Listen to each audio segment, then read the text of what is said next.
back to the Grown Kid Talk Show, and yes, the console war is a lie. I am specifically referring to the PS5 versus the Xbox Series, whatever it is. I don't really care. It's really confusing, and there's already stories about people pre-ordering the wrong one. That's besides the point. The narrative that this is a console war is a narrative that is incorrect and has been proven incorrect time and time again, and the purpose of this video is to convince you of that and to understand that the console war is really just a marketing scheme for a certain company to try to boost their own sales. I'm sure you can guess which company that is, that doesn't focus on the games, is releasing an inferior console, the Series S, that isn't true next gen, but still gonna ask you for some money for it. Besides the point, the console war doesn't exist, and I'm just tired of seeing videos with that title. I'm here to quell your thoughts. I'm here to simply just provide some facts for you so you can make a knowledgeable decision on what console you should get if you want to play games. Again, I repeat, if you want to play games. If you want to do something else, then this video isn't probably for you, because it's always been about the games. And don't let these Xbox fanboys and fangirls convince you otherwise, because their narrative that they're pushing, that this is a war, that Xbox is somehow winning this war, is not centered around the games. It's centered around some hope that this time Xbox will be different. Microsoft will care about its fan base. This time that there will be games. It's this time. Again, you can have your this time with nothing to back it, but I'm gonna start hitting you with some facts here. So I'm going to skip my normal preamble. I hope you enjoyed today's video. The console war is a lie. Yo, it's the Grown Kid Talk Show.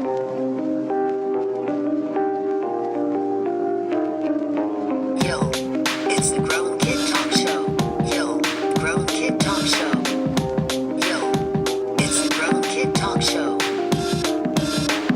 Before I start, I want to put in context of what a war is. I got something to say. Two sides fight and one eventually wins. We know how the war started. Microsoft wanted to get into the business of gaming, so they entered the race. How old are you, Mere Money? 7. And what are you going to be doing for us today? Rapping. You rap. Bitch, I did the race. However, this war of yours has gone on so long, it's time to pick a winner. We clearly have a winner, but some people can't admit who fucking won this war, because every time there's a console, suddenly it's a war. Someone wants to keep fighting this battle, this war that they've lost countless times before. It's time to hit you with some sales numbers, right? Because apparently Microsoft people, Xbox guys, all about the money, right? Just buying Bethesda for some reason, and that's how you went. Wow, I just fucking rambled. Let's show some numbers, since that seems to be one of the things that Microsoft people respond to. However, they really don't want to talk numbers when they see the numbers, so let's break down some fucking numbers. Hard facts example 1B. Numbers on the boards. PlayStation 1 lifetime 155 million units, and mind you, this war hasn't even started yet, and it's already tilted. Now the war has begun, right? PlayStation 2 versus the Xbox. The PlayStation 2 was a blowout. Now, maybe the war didn't start then. Feel free to tell me when the war started for you, and I'll hit you with the sales numbers for whenever you decide the war started. But at the PlayStation 2, as you can see, 158 million units to Xbox 84 million units. So let's just say all of this was background information. PS3 lifetime did 87.4 million. Xbox 360 lifetime did 84 million. I ask you, what number is bigger? Okay, you want to call that a tie? I don't think numbers tie in this situation. I clearly think that 87.4 is bigger than 84. That would be a clear sign that there was a winner to the war. Now, you want to say it was a battle? Which system here was the stronger system? It was the PS3. Did both systems have problems like the red ring of death? Well, the Xbox 360 had. Anyway, that's besides the point. You could say that the war was fueling. You could say that Xbox 360 finally felt like a contender in this war, if you would go that far, if you're not counting anything from the PS1 or the PlayStation 2 days. Let's talk about the most recent generation. And again, this is another blowout. PS4 lifetime 112.5 million units to the Xbox One 48 million units. That is the trashiest thing I've ever seen. People who know how to count numbers have the PlayStation winning every fucking console war, but for people who just want to kind of propagate a narrative, okay, the Xbox 360 did well, put up pretty good numbers. I mean, not one time has the Xbox console passed units sold for any of the PlayStation systems, but I mean, okay, if you want to create an argument. So I ask you, which console is better based on the numbers? I want to break this down in understandable parts for everybody. Instead of hearing a little bit of this, a little bit of that, let's talk about the big hard facts. And the big hard fact is There is not a single Xbox console that has outsold a PlayStation console. So now, let's talk about the games. How do we win this war? What is the definition of winning this war? Is it the sales numbers of the consoles?